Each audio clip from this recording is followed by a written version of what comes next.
Hello and welcome along to the next part of the course. Here we're going to be looking at the real-world streaming video on demand, or OTT industry as it's sometimes called. Basically, this is the online video streaming industry at large that we're looking at today. This is a really fascinating industry, it has to be said. It's new, it's growing fast, there's lots of interesting forces at play.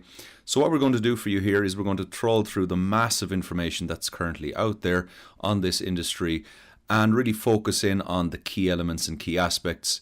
We've also included at the end of this presentation resources and links to some of the data sources that we're using.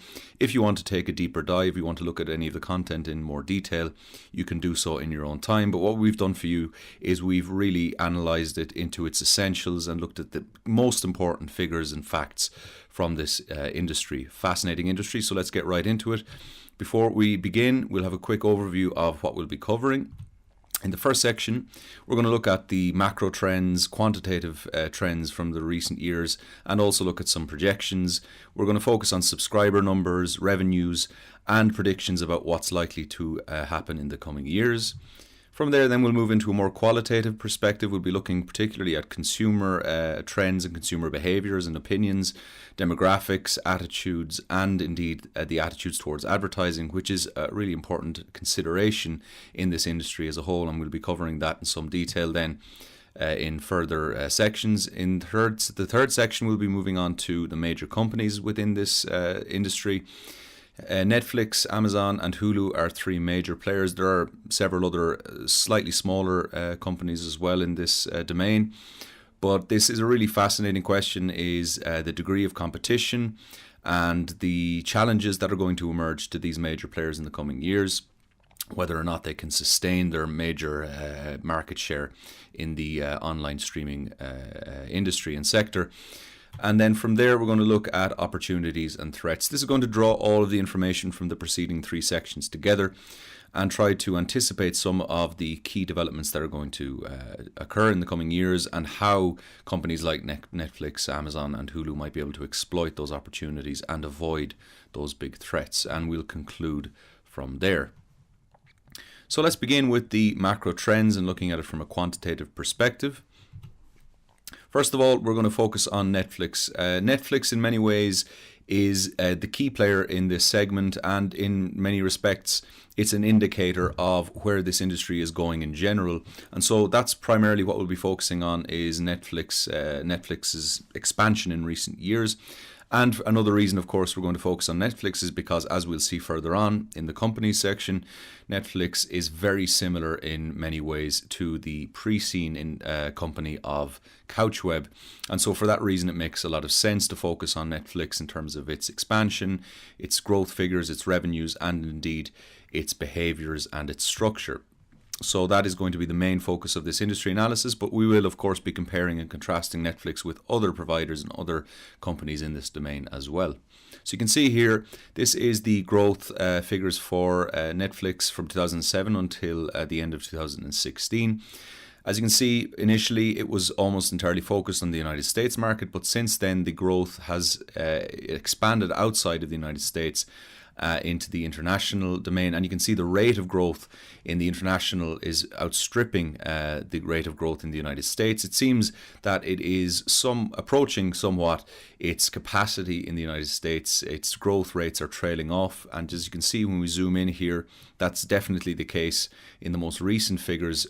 You can see here international subscriptions are growing at a much faster rate than our US subscriptions. So Netflix is really becoming an international and global presence, and it has already in many ways dominated the United States and North American markets, and it is now has its sights set on a broader expansion into the global domain. So really exciting times ahead for Netflix, and it's going to be really interesting to see if they can replicate their success in the United States in other countries. It certainly seems that that's the way things are going at the moment. Now, when we compare Netflix's recent advances and expansion with the traditional video industry, and this includes cable television and satellite networks, it's a very, very different story. You can see here they have fared much, much worse in recent years. From 2007 until around 2012, we did see some modest growth, But since 2012, the decline has been unambiguous, and it has been very, very radical in recent years, and it's accelerating, it seems, in 2017 and into 2018. Really, really negative numbers here for the traditional TV in terms of their growth. Although, as we'll see, traditional TV in terms of numbers of subscribers is still absolutely, in many respects and in many cases, larger or level with Netflix and other such services. But in terms of the year-on-year growth figures, it really is looking bleak for the traditional video subscription models. And we'll see more evidence of that as we go on to the next few slides. Here, if we can plot the two graphs against each other, this is for the United States. You can see the growth rates for Netflix really, really positive. And indeed, in the previous year or year and a half, we've seen Netflix overtake the major cable providers in terms of subscribers. In the millions, you can see they're up above now 50 million Netflix, and the traditional cable providers are dipping below that steadily in recent years. So really good news for Netflix, and really worrying times, it seems, for traditional pay TV subscriptions and cable providers. Here's another indication that things are looking bad for traditional TV. You can see here, this is the global TV ad spend over recent years, and for the first time in history, this was just last year, the global internet ad spend actually exceeded and overtook the global TV ad spend. And you can see the rate of growth there for the expense in the internet and on the digital platforms. It's growing almost exponentially based on that graph there, you can see. And if you look at the growth of the global TV ad spend, it is at best linear, and it does seem to be trailing off potentially there at the end into 2014, 15 and 16. So this is worrying for the traditional TV model, because as we'll see, a great deal of traditional TV's revenues depended upon advertising revenues. You can see here, this is a projection based on the current rate of growth. And this is assuming a linear growth hereafter for digital advertising spends. And of course, as you can see there with TV, it's going to trail off, it seems, based on current trends, flatten out, whereas digital is going to keep on rising, and it creates a huge gap there between the spend on digital advertising and TV advertising. So as I said, TV, traditional television and subscriptions to cable TV and satellite TV, for example, had a huge dependence on advertising revenue in the overall revenue model. Huge percentage of TV revenues traditionally came from advertising. As you can see there, back in 2000, for example, it was up around 80%, over 80%, whereas the subscription fees accounted for just under 20% of the overall revenues. Since then, you can see the subscriptions have crawled up at the same time as advertising revenue has crept down. And as it stands now, we're approaching a situation where subscription fees for traditional TV and cable and satellite are almost at 50%, and advertising revenue has declined to almost 50%. So that is a worrying development for traditional TV. Subscription fees for cable TV are really taking a greater share at the same time as overall year-on-year revenue growth falls. So as absolute growth figures are falling for traditional TV, at the same time subscription fees are taking a greater share. And this is particularly worrying because, of course, the subscription model is where the likes of Netflix and other modern video on demand services are really taking the lead and really innovating. We're seeing very low subscription fees for the likes of Netflix and Hulu and other things like Amazon, as we'll see. And this is really squeezing the traditional TV providers, additionally on the subscription front, as well as the fact that their advertising revenues are beginning to slip, and the share of advertising is now shifting towards digital. This is a really interesting general conversation to have, is what is the fate of advertising when it comes to the traditional media and platforms? Are we seeing in general a death of advertising? And this is a really interesting talk. We're going to have a look at this. This is Scott Galloway from the L2 Institute, and he specializes in digital media and digital businesses. And he makes the claim in this very interesting presentation that actually we are seeing the death of traditional advertising.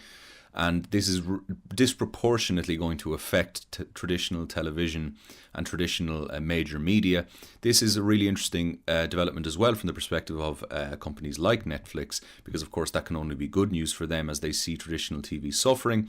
But it also means, as we'll see later on, that this is going to spur potentially a strategic shift in general from the traditional TV providers, and that in turn could actually pose a threat to companies like Netflix. So while in the short term this might seem like good news for Netflix and other such providers, it may be that it spurs these kind of sleeping giants into a reaction. As they see their advertising revenues slip, they might be motivated to innovate, and given that they have such capital clout and power, this may actually turn out to be bad news for the likes of Netflix. But we'll come back to that later on as we're considering opportunities and threats. Let's have a listen to this presentation though, because I think it's a really interesting perspective, and it really is important to understand how advertising is shifting and changing. As we'll see, attitudes to advertising are also really important when it comes to especially younger segments and demographics. But from the perspective of companies like Netflix, if they are considering incorporating or adding in some kind of advertising model into their revenue streams, they need to be very wary and very aware of where this is going and where these trends are taking companies. So let's have a quick listen here to Scott Galloway.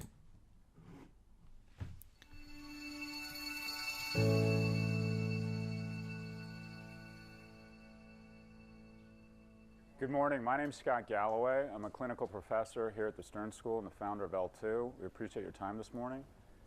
We're going to talk about the death of the advertising industrial complex. We believe that the disruption about to take place in the media industry is going to disproportionately affect television, specifically television advertising, and that the value chain of how brands are being built is being reshaped. And we always like to caveat our presentations where we make a lot of forward-looking predictions with the following.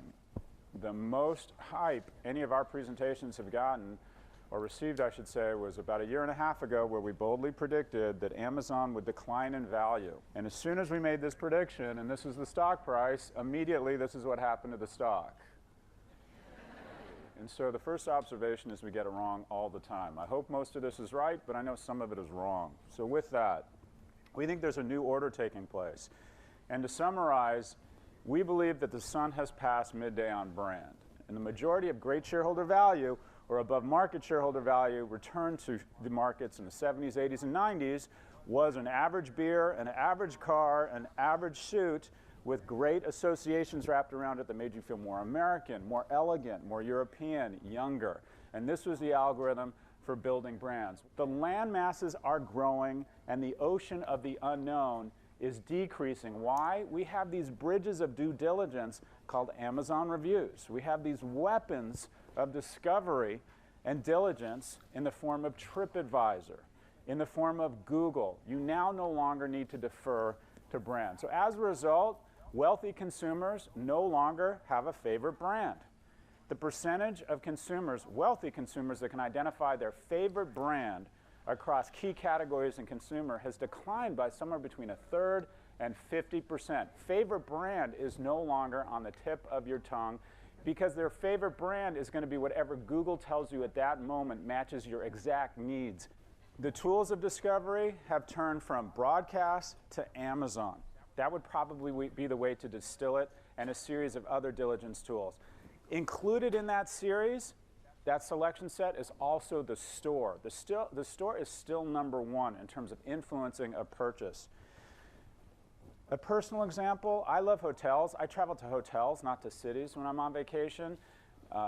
David Bowie dies. There's a series of photographs talking about his life, and I noticed that one of the photographs of his wife is at the opening of the reopening of a hotel in Paris called Le Bon. And I'm always looking for a hotel in Paris, and I see that this hotel has just reopened. I go on to TripAdvisor, I go on to Tablet Hotels, and I book the hotel and have the confidence based on user-generated content, and also doing a quick search on Facebook of my social graph, seeing that people I trust have stayed there recently. Now, what is the industry that is ripe for this type of disruption, that is on the wrong end of this change in diligence? It's absolutely television. Television has raised its prices faster than inflation with no underlying increase in productivity. The fastest way to discern whether or not you are ripe for disruption is to look at your prices, look at inflation, and if the gap in between the two hasn't been filled by innovation, you are ripe for disruption. Think about technology. Technology's gestalt is every year we're going to massively increase the productivity and innovation, and we're going to decrease the price. Whereas the majority of people in this room work for companies that want to raise prices as fast as possible, oftentimes setting themselves up for massive disruption. People are cutting the cord. Cable is in trouble. Fewer households have cable, and who's cutting the cord? Wealthy people. Wealthy young, the ones that are technologically sophisticated, the ones that have choices. As a result, the consumers that brands most desperately want to reach are the ones who are exiting the ecosystem. You can see it in the ratings of broadcast or ad-supported TV, which are declining. Imagine working for A&E or MTV right now and waking up. A lot of people in this room talk about their businesses being tough. These businesses are down 23 and 28% year on year. That is a meltdown. You can't cut costs that fast when your revenues are down 28% from where they were just a short 4 quarters ago. Why? People are moving to over-the-top services. If you look at the annual growth rate of cable subscription or ad-supported media, it's in decline, whereas we are watching more over-the-top, uninterrupted television. These are outstanding programming. Great content, great acting, great scripts, but they also have the benefit of not being interrupted by advertising. The storytelling of Game of Thrones, the storytelling of Homeland, the storytelling of Transparent is totally interrupted. Broadcast television is cursed with being a swimmer, and every 11 minutes someone takes a dump in the pool. You literally get interrupted by something that is shocking, is ugly, makes no sense, is disturbing, is totally out of context, and you literally have to stop swimming and go, what is going on here? What's happening here? And then 2 minutes later, you start swimming again. Would Transparent be an Emmy Award winner just with commercials? So you see all the over-the-top programs are growing, whereas all the ad-supported media is in decline. And this is largely true across the board, and it's also happening in Europe. Netflix users say, 3/4 of them say they would cancel if there was any advertising on Netflix. Now, some of that's probably dramatic. It's probably more like a third or maybe a half. But still, a lot are saying that the key value of Netflix is that it is totally free from ads. Social senses blood in the water. Social senses that the $70 billion hemorrhaging, bleeding carcass of television advertising and the need for these brands to reach young affluence has not gone anywhere.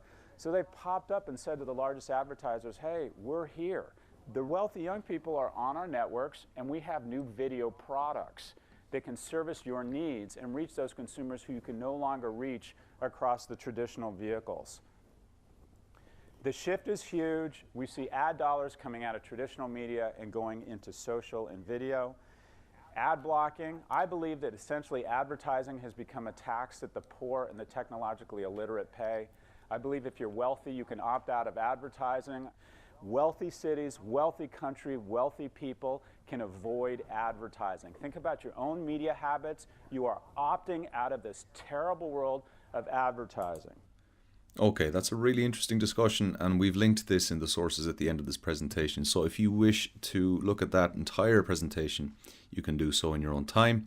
Very interesting discussion, but really important to note there that first point about the means of due diligence, Google, TripAdvisor, and so on, and Amazon as well, Amazon reviews. These are places where people are increasingly going to get their information about brands to compare and contrast different products. And this is cutting out the need to a large extent for advertising. And so advertisers are scrambling to find new platforms, new ways of reaching customers in ways that are no longer, it seems, profitable. For example, in the traditional platforms like television, broadcast media, newspaper, and print. Social is where the money is now turning, but to a large extent, people are now avoiding and opting out of the whole advertising complex. And so this is a really challenging time for both the advertising industry and for those traditional media that depended for a large part of their revenues on advertising income. So here, another indication of the downward spiral of traditional television. This is based on subscriptions to cable television or satellite television in the United States.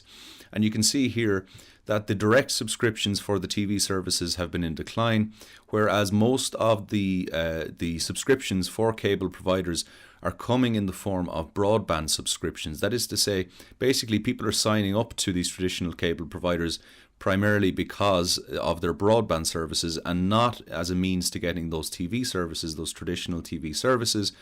And so what's happening increasingly is that these cable providers are bundling their television services in with broadband offers that are attractive, that are competitive.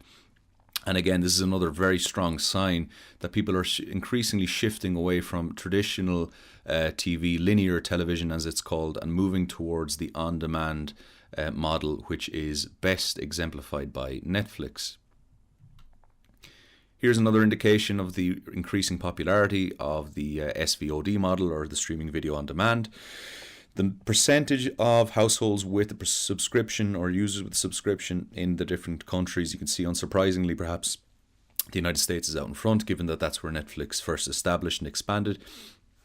But we're seeing very high percentages in other developed countries as well. Denmark, perhaps surprisingly, is in second place with 70%, and another Nordic country in Sweden at 66%. The UK then following on at 58%, and a number of other European countries. So it seems that Netflix and these other similar services are expanding outward, starting in the United States and moving to Europe and then out from there.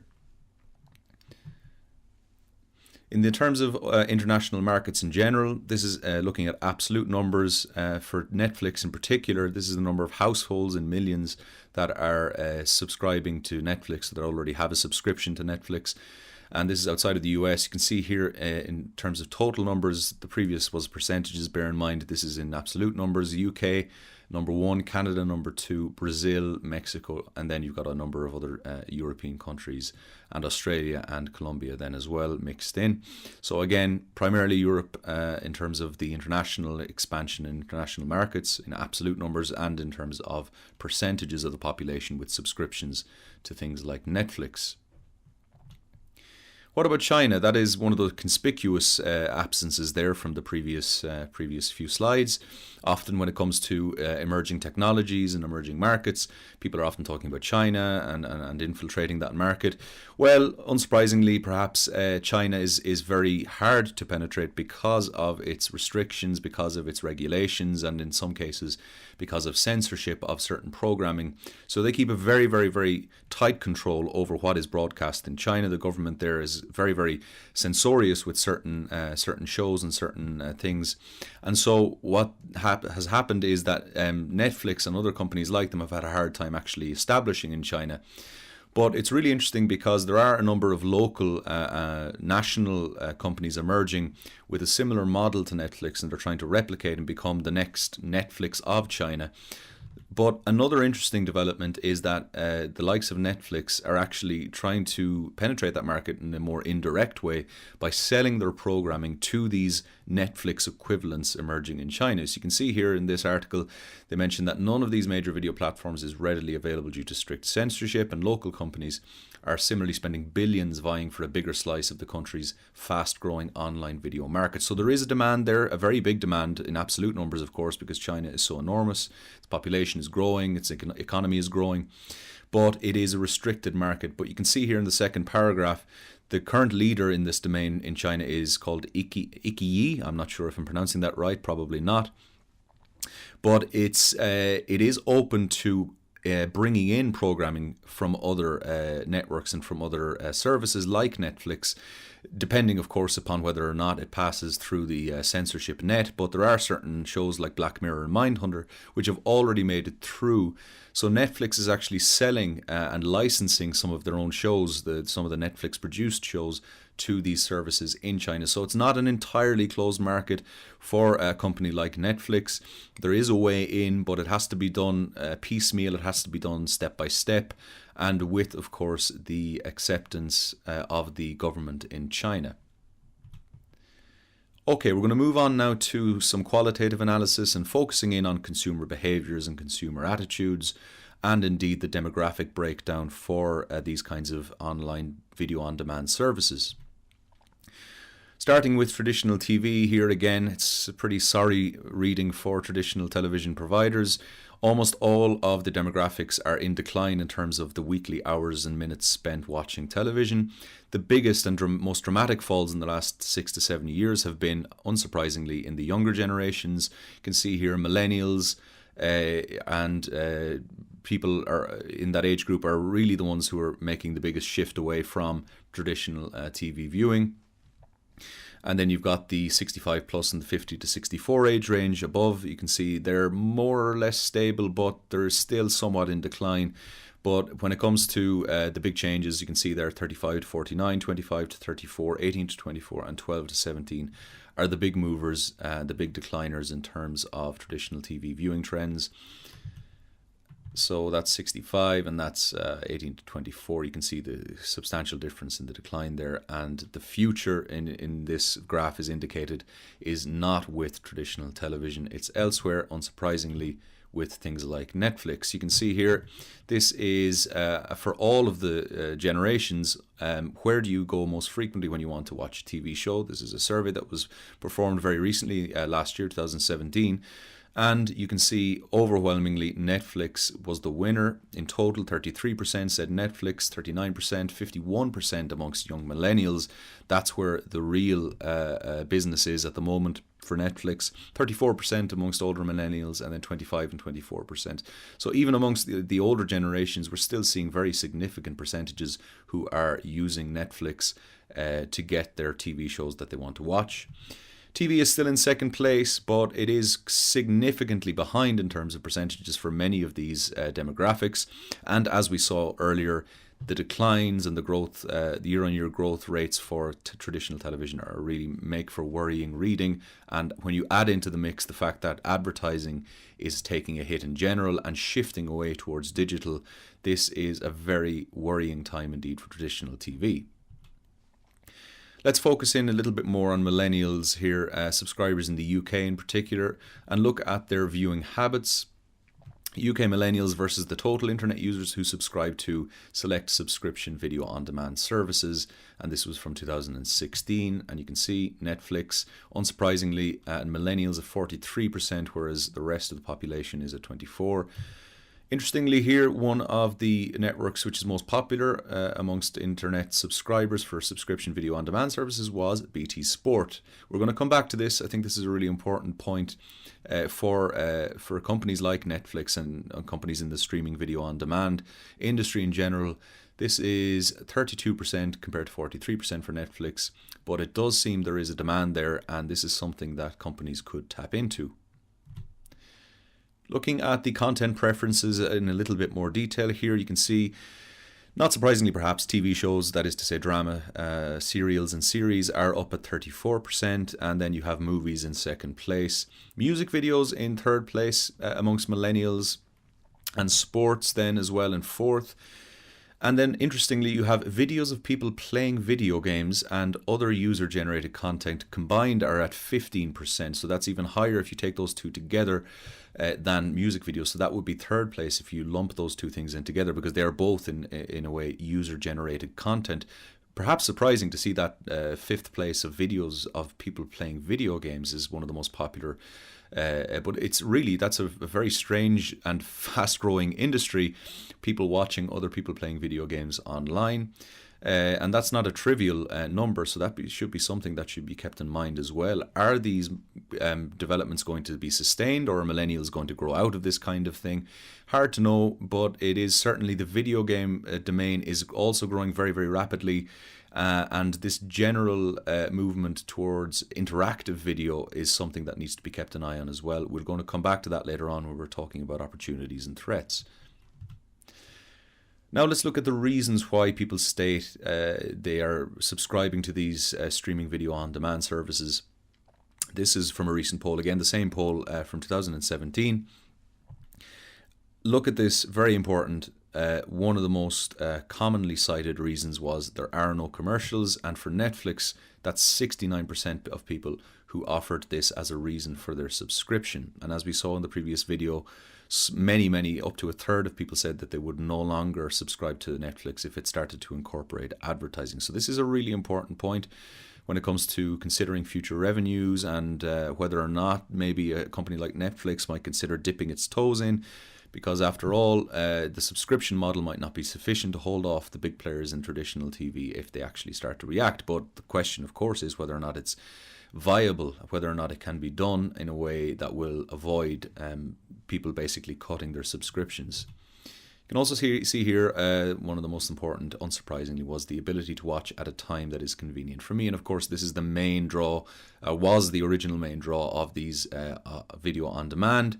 It's in the name, of course, on demand. It means that you can watch at any time, wherever you want, at your leisure, at your own pace. You can binge watch over one weekend, or you can watch over 2 months or 3 months, depending on your schedule, depending on your preferences. So those two are the primary reasons, but it might surprise you to see that even more so than the flexibility of the programming, there is the issue of there being no commercials being stated as the most common reason people have subscribed to a service like Netflix.